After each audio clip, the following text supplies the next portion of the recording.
and welcome back to Daily Dhamma, a letter to our children. I'm Dhamma Bum, and I'll be your guide today for our guided meditation. And I guess I should say a word about why we do guided meditations in the first place. It is our fervent hope that participants will pick up enough interest, enough skills, enough practice, and enough information about meditation that they will want to do this at home. And that's why we do it. We don't personally do guided meditations, but at one time we did. So that's why we're doing this. The Friday meditation period is the main idea is to think about our previous week and look at making amends, repairing relationships, and restoring our practice, which may or may not have fallen off. Can always use a little bit of help. We would like to suggest that you check the description boxes. There's information in the description boxes about meditation, about Buddhism, and about the theme of the day. And our theme today is free will. And that's coming in the guise of a story we titled South for the Winter. Closed captions will be available, probably not until tomorrow, but if you don't have to take notes or worry about any of this stuff, it'll stay on the YouTube channel until the end of time, apparently. And you can go back and look at that. The closed caption feature will not be available for a number of hours and probably not until tomorrow. And just a last little bit is our meditation practice has two phases. It's one sitting, but it's two phases. The first phase is Samatha, or serenity. And this is to calm down and get into the groove, get into the flow. For the second part, which is Vipassana, which means insight, or we prefer Panna, which means wisdom. And so with that, on my mark.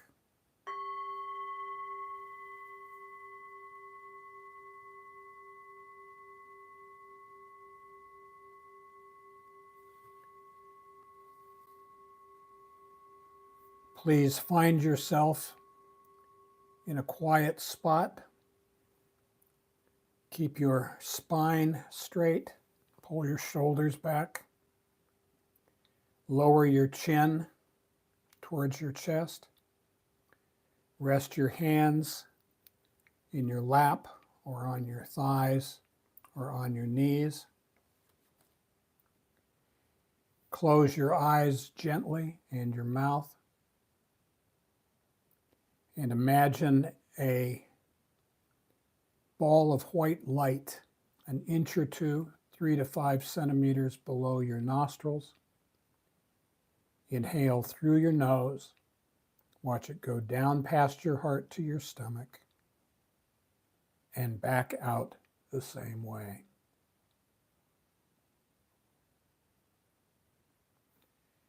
Breathe in through your nose.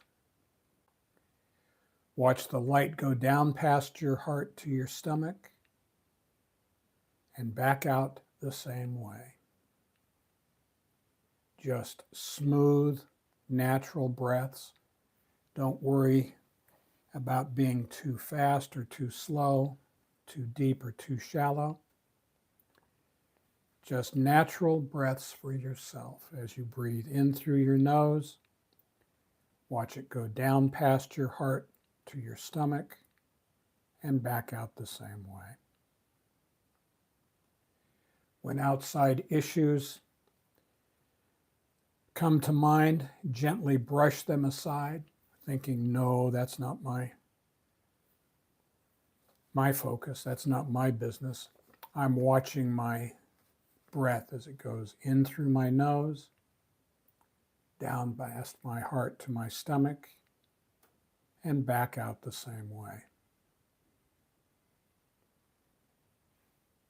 Now on Mondays, as I said, we work on making amends, restoring relationships, repairing our practice. And we start with the Dhammapada, and that is verses 3 through 6. 3. He was angry with me. He attacked me. He robbed me. Those who dwell on such thoughts will never be free from hatred. 4. He was angry with me. He attacked me. He robbed me. Those who do not dwell on such thoughts will surely become free from hatred. 5. For hatred can never put an end to hatred. Love alone can. This is an unalterable law. 6. Many do not realize that we here must die. For those who do realize it, quarrels end.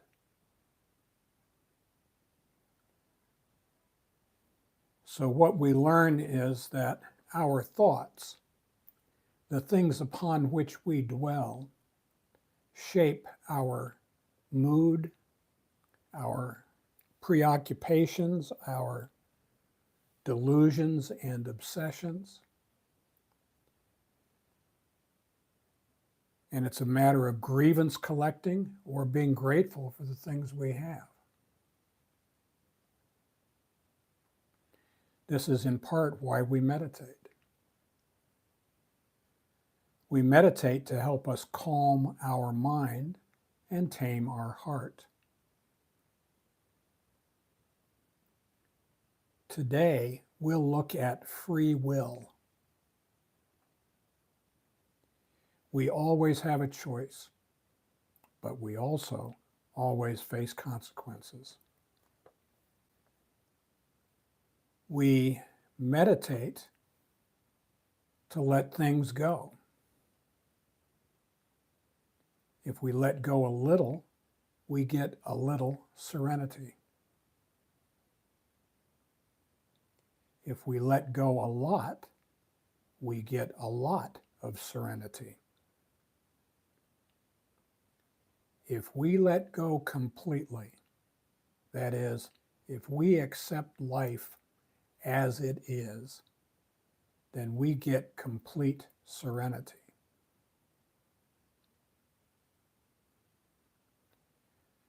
We need to say a word about the human condition. Human life consists of 5 factors we call khandhas: the body, feelings, memories and perceptions, thoughts, and consciousness. And we are taught that these 5 khandhas are impermanent, unsatisfactory, and not the self. We look at them, we see them as they are, and we let them go. We're told they are like a ball of molten lead. We cannot touch it on the top. We cannot touch it on the sides or the bottom. There's no place we can touch the khandhas that they will not burn us badly. So we let them go. Join me in a thought experiment, please. Inside your mind's eye, rise above yourself and look down at your skull. and observe your mind and your thoughts. On the right hand, you see your mind, and it is changing color and moving. It goes from one mood to another mood, never standing still, from anger to bliss to boredom. That's on the right. And on the left, you can see your thoughts. And your thoughts are like self-licking ice cream cones. They're just busy spinning around and doing things, making work for themselves. They're busy sucking up to your mood. And these too are impermanent, unsatisfactory, and not the self. Look at them, see them as they are, and let them go. Now, as meditators, we have 3 duties. The first duty is mindfulness. In this group, we pay attention to the light as it goes up our nostrils, down past our heart to our stomach, and back out the same way. We focus on the Dhamma talk, not lost in it, just listening to it and letting it wash over us. We can always go back and look later. Collectedness, concentration. Again, when outside issues crowd in on us, we brush them aside gently, thinking, no, this is not my business. I'm focused on my breath as it goes in through my nose, down past my heart to my stomach, and back out the same way. Concentration, collectedness. And the last one is contentment. And that's contentment right now. We are either at peace now or we are not at peace. We are contented now or we are not contented. We are angry now or we are not angry. And so our purpose is to calm the mind and tame the heart. And these 3 taken together in a word are sufficiency. If we are doing this, we are enough.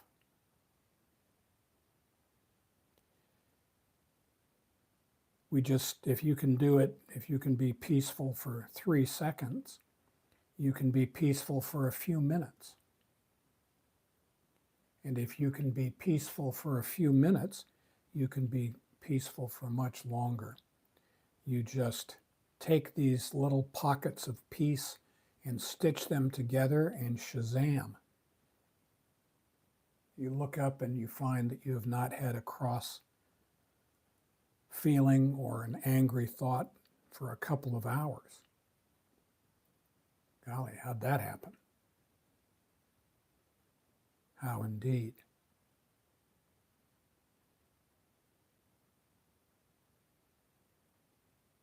Now, on Monday, we talked about the fact that we reap what we sow. Whatever seeds we sow, we will harvest down the road a piece. This is the law of karma. Today, we're going to look at how did we choose our seeds. And you're going to look with cool eyes. When we consider our past week, here are 4 questions we can ask ourselves.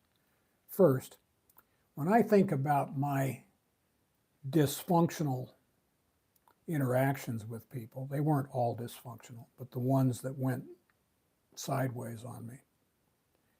Am I minimizing my part and exaggerating their part? 2,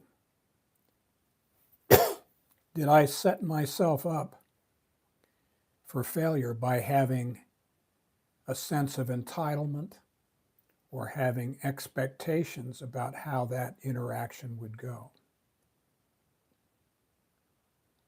3, was I expecting people to be what they are not? What did I think was going to happen?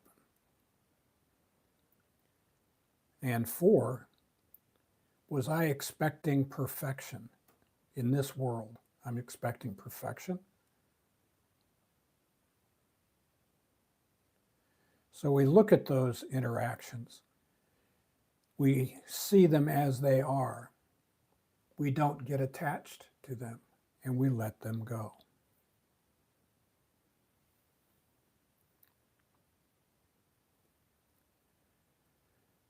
We have a number of newcomers these days, and so today I want to go do a short review, an overview of Buddhism, and this includes our practice of meditation. And we are moving into the Panna, or wisdom stage of today's meditation. And so you can allow these thoughts to arise, but if you get excited, angry, uncomfortable with them, let them go and go right back to tracking your light as it goes in through your nose, down past your heart to your stomach, and back out the same way. Once you're reestablished in your serenity, you can turn your mind to these things again. Now, there are a number of things that inform Buddhism. And I'll start with the law of dependent origination. The Buddha taught that all things arise and all things disband due to causes and conditions. It's not, it sounds complicated, it's not. We live in a world of consequences. Things happen for a reason. The universe is not just monkeying with us for fun. We're not important enough for that. Kama, or in Sanskrit, karma, means deed or action. And chapter 3 of the Bhagavad Gita, the title in Sanskrit is Karma Yoga, which translates in English to the way of action. We take action and something happens as a result, and we must deal with those consequences.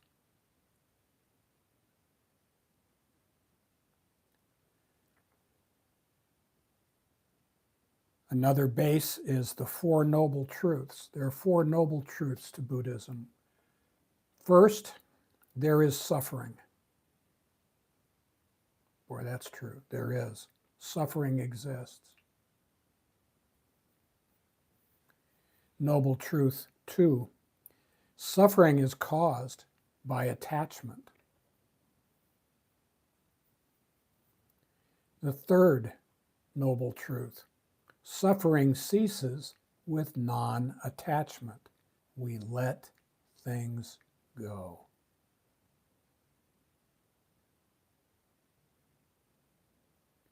And the fourth noble truth is the way to non-attachment is the Eightfold Path.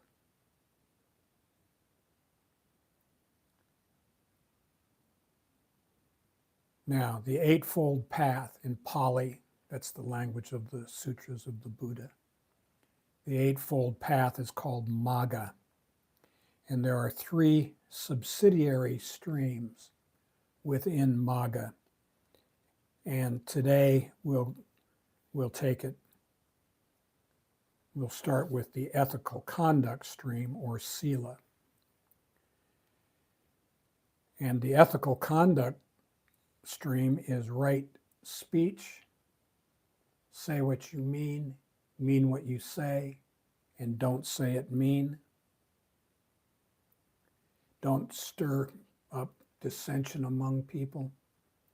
Whoever stirs the shite must lick the spoon. Keep that in mind. Right action. We have to do the next right thing.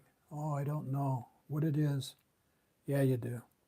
If you look over your shoulder before you do something, then it was wrong, you knew it was wrong, and if you did it anyway, you're on the hook.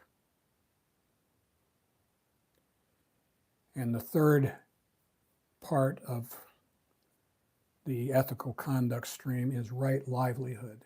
We do not make a living by abusing the divine spark within other people. Treat them like the part of God that they are. The second stream in the Eightfold Path is the mental discipline stream.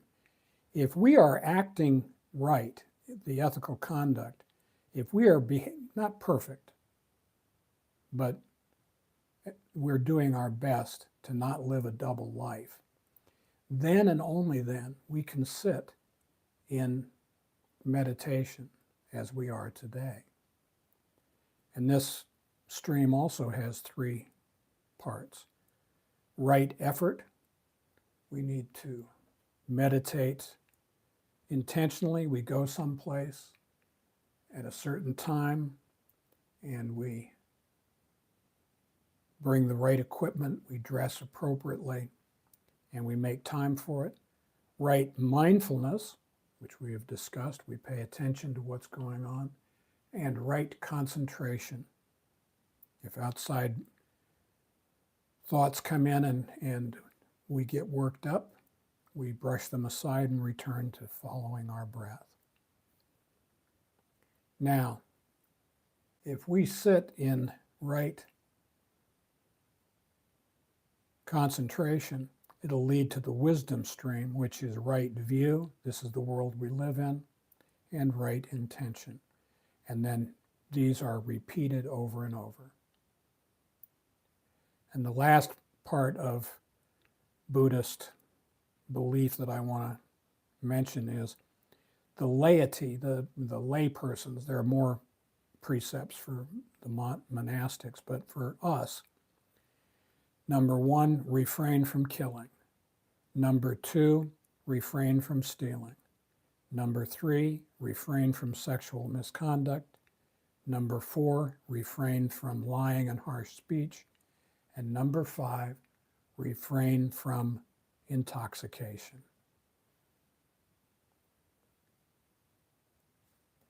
Now, all of these come together in the following story, which we call South for the Winter. Sorry, Australians, we're talking to the Northern Hemisphere here. This is seasonal appropriate. Winter was coming and the birds were flying south. They were in a big hurry, but one little bird kept playing around. He wouldn't listen. And once they started off, he found himself at the back of the flock. Snow was building up on his wings and he started to freeze. So he did what willful, self-sufficient creatures often do. He decided he would bargain with God. So he prayed, please God, if you get me out of this one, I promise to be good next time. And with that, he fell from the sky and landed in a barnyard. He sat there feeling sorry for himself, sniffling and blaming God for all of his troubles. And a horse walked across the yard, paused, and crapped all over him. Oh, God, that's just great, he screamed. First you abandoned me, and then one of your creatures does this.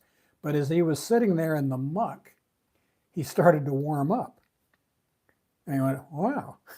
He shook himself, stretched his little wings, leaned his head back, and chirped. There was a cat nearby, and the cat came over and started licking him clean. Wow, this is more like it. I guess they finally know who they're dealing with, thought the bird. They looked deeply into each other's eyes, and the cat ate him.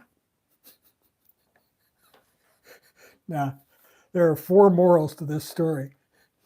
First, not everyone who craps on us is our enemy. Second, not everyone who takes crap off us is our friend. Third, if we're safe and warm, even if we're in a pile of crap, we'd best mind our tongues.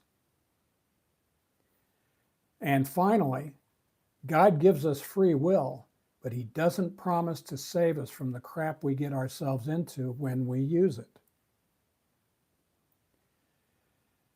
I believe God loves me, but his laws are not travel advisories. If I walk out of this window here, I'm going to hurt myself. We're kind of high in the air.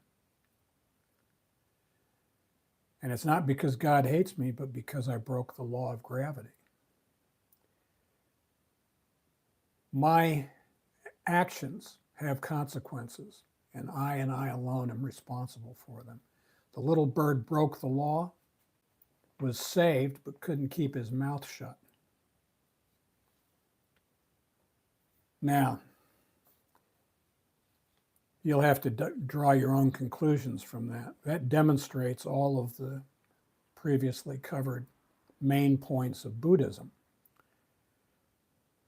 Let's step outside of Buddhism for a second. Viktor Frankl screwed things up for whiners for all time and eternity. He wrote, "Everything can be taken from a man, but one thing, the last of the human freedoms, the freedom to choose one's attitude in any given set of circumstances, to choose one's own way." So, our attitude is a choice. The Dhammapada talks about this too, verses 246 to 248. And this refers back to the 5 precepts. One digs up one's own root here in this very world if one kills, lies, steals, goes to another's spouse, or gives oneself up to drink and intoxicants. Good person, know this: evil traits are reckless. Don't let greed and wrongdoing oppress you with long-term suffering. Good advice. Ajahn Chah had something to say. He said, the more we crave not to experience certain things, the more we invite and usher them in. I don't want these things, so why do they keep coming to me? I wish it wasn't like this, so why is it this way? There we go. We crave for things to exist in a particular way because we do not understand our own mind. Finally, when we consider it clearly, we see, these things come because I call them. This is why we study our mind. We can't do this with Chat GPT. We can't cheat by looking into the soul of the person sitting next to us. We have to study our own mind and see why we do these things. Now, in meditation, as it is with meditation, it is in our real life too. There are things that hinder us from meditating and things that hinder us in getting along with other people.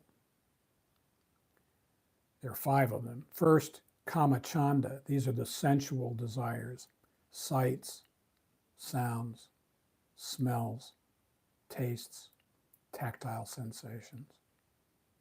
2, ill will or aversion. God, I don't like that Betty. Keep her away from me, man. 3, sleepiness. The purpose of this practice is not to sleep or relax, it's to study our mind. 4, restlessness. When we feel restless, irritable, and discontent, we need to not lighten up, but tighten up. And finally is worry. So this weekend, as you go through your daily life, if you find yourself feeling restless, irritable, or discontent, excuse yourself, go into the next room, close the door, sit down, close your eyes, imagine a ball of light an inch or 2 below your nostrils. Breathe in through your nose, watch it go down past your heart to your stomach, and back out the same way. Namaste.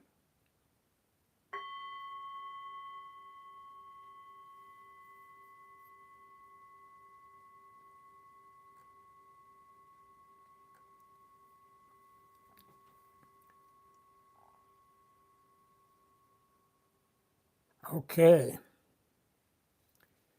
Thank you very much. We will be meeting again at 8:45 in the morning, Japan time, and that's for our getting ready for the coming week meditation. During this weekend, as you repair your relationships, if you need to make amends, please make them living amends so that you don't have to go back to these people again down the road and give them the same song and dance, which they've already heard. And we want to acknowledge somebody. At the end of the description of this in the description box is a 3-step process for finding this meditation. And thank you. You know who you are. We're not going to embarrass you by dragging you out in front of the whole interweb and all that crap. But we appreciate it. Thank you very much. And everybody else, thank you so much and have a great weekend. Namaste.